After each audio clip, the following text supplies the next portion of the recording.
Imagine a world where code is a living, breathing entity, adapting and evolving alongside the needs of its creators.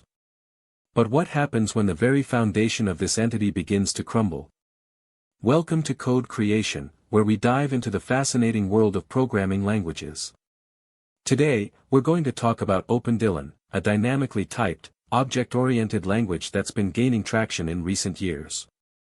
One of the key features of OpenDylan is its use of parentheses to denote function calls and method invocations. But what happens when these parentheses start to disappear? In the latest update, OpenDylan 2025.1, the language has shed some of its parentheses, and the implications are far-reaching. So, why would anyone want to get rid of parentheses?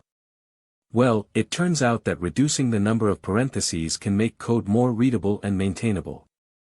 With fewer parentheses to keep track of, developers can focus on the logic of their code rather than getting bogged down in syntax.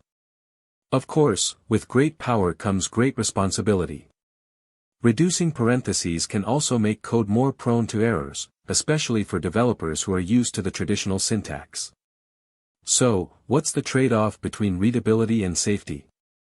To give you a better sense of how this update affects real-world code, let's take a look at some examples. We'll explore how OpenDylan 2025.1 can be used in different scenarios, from web development to machine learning. So, what does the future hold for OpenDylan? Will this update mark a turning point for the language, or is it just a minor tweak? We'll discuss the implications of this update and what it means for developers and the wider programming community. In conclusion, the update to OpenDylan 2025.1 marks an exciting new chapter for the language.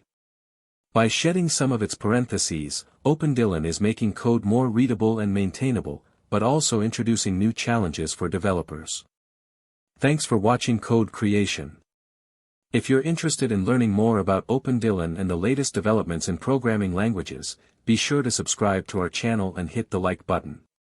We'd love to hear your thoughts and experiences in the comments below.